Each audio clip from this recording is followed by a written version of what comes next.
Bonjour, j'espère que vous êtes tous très bien. On se retrouve donc comme d'habitude dans mon suivi de grossesse. On était là, 8e semaine de grossesse, je pense. Je vais vérifier, mais je pense que c'est ça.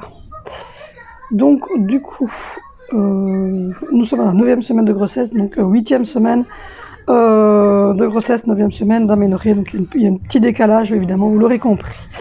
Donc voici le bébé.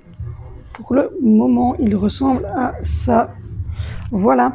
Alors, je suis au 69e jour de grossesse. Alors, on va aller voir. Le bébé a la taille d'une date, donc il fait 3,1 cm et pèse 4 grammes. Si vous préférez, il fait la taille d'un petit papillon, voilà. Ou il fait la taille, donc comme je vous l'ai dit, d'une date, ou il fait la taille d'une petite praline. Donc voilà. En image, si j'allais aujourd'hui à la gynéco, ça donnerait ceci. Voilà. Et en écho 3D, ça donnerait donc ceci si j'allais aujourd'hui faire une échographie. Alors, on va aller voir un petit peu. On va aller voir un petit peu ce que l'application nous dit sur la formation du bébé. Alors, les palmes de ses orteils, les palmes entre les doigts et les orteils ont disparu et ces derniers sont maintenant séparés. Donc voilà, on voit bien ses petits pieds. Les yeux et qui étaient sur le côté, se positionnent maintenant sur le devant de la tête à leur place définitive. Voilà. Le développement osseux continue et vous pouvez même commencer à voir les articulations de votre bébé. Voilà. Les doigts et les orteils, les palmes entre les doigts, ben ça je vous l'ai déjà dit. Donc voilà, il fait 3,1 cm et pèse exactement 4 grammes. Donc voilà pour ce qui est du bébé. Pour ce qui est du ventre de la maman. Voilà, donc du coup, par rapport au mois dernier où c'était encore bien plat, la semaine dernière, cette semaine-ci, ben, ça commence à s'arrondir et ça s'arrondit chez moi aussi. Donc voilà, je vous confirme que j'ai un beau badou de grossesse maintenant. Voilà pour ce qui est de notre application qui s'appelle Grossesse Plus.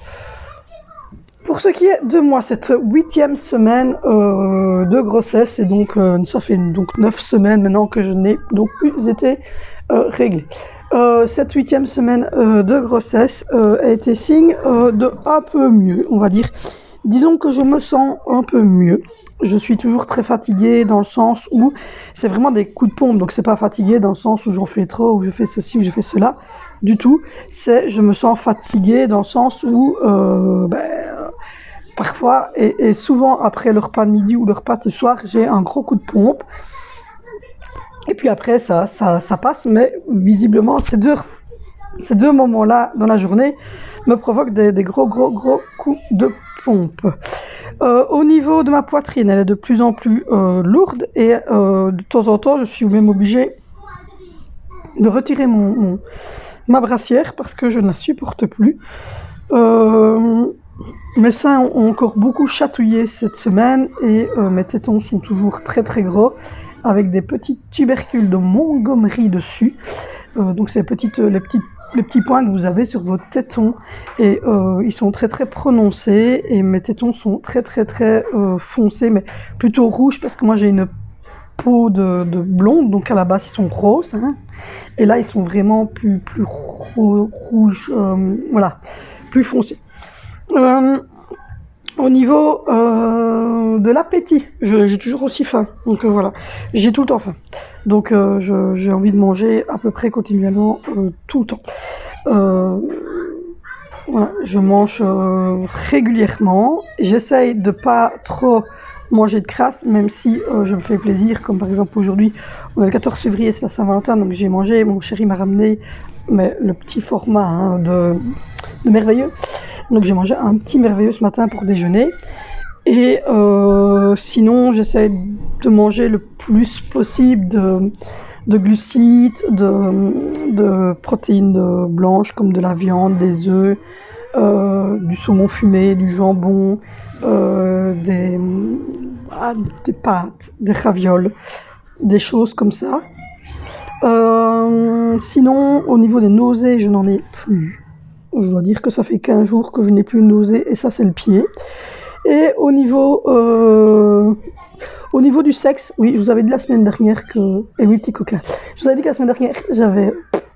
Hein, bon, c'est pas ça. Ça va un peu mieux. Ça va un peu mieux. On retrouve tout doucement sa libido. Et je me sens de plus en plus à l'aise avec ce ventre qui a déjà bien arrondi. Donc voilà. Pas grand-chose de plus à vous dire pour cette semaine. Puisque, ben, voilà, hein, comme je vous l'ai dit... il n'y a rien de bien spécial. Et pour ce qui est de ma tension, visiblement, c'était un petit peu mon ancien tensiomètre qui débloquait. Et mon médecin avait donc raison. Les cas suite venaient du fait que c'était la première fois que j'allais chez lui, le fait d'aller chez un médecin qu'on ne connaît pas, les masques, le fait d'avoir attendu dans la salle d'attente, tout ça avait provoqué un peu de stress. Et donc fatalement, t'es à jeun, etc. Donc t'étais plus top. Donc voilà, en tout cas, mon ancien tensiomètre m'annonçait un 15-15 et un 12-12, ce qui était quasiment impossible. On avait testé chez mon chéri qui lui aussi visiblement faisait de l'hypertension alors que lui n'en fait pas du tout puisqu'il avait encore fait un examen médical à son travail, il avait 12,8. Donc du coup, on a commandé en 24 heures avec une livraison rapide un nouveau tensiomètre et je vous rassure, j'étais à 13,8 et 12,9. Donc ma tension est très bonne. Donc voilà pour les nouveautés. Donc c'est tout ce que j'avais à vous dire parce que cette semaine je n'ai pas grand chose à vous dire. Bébé est très sage, je sens toujours une petite pression dans le bas du ventre mais de plus en plus forte. Et de temps en temps quand il y a des sons, beaucoup de bruit, ou quand il y a des sons très graves comme la voix de mon mari ou la voix de mon frère, de mon papa, des sons très graves, bébé a tendance à avoir une petite réaction et j'ai l'impression d'avoir un petit truc qui commence tout doucement à glisser dans le bas de mon ventre. Voilà, c'est tout ce que j'avais à vous dire pour cette 8e semaine. On se retrouve la semaine prochaine pour la 9e semaine. Je vous fais de gros bisous. Bon courage à toutes celles qui sont enceintes et à bientôt.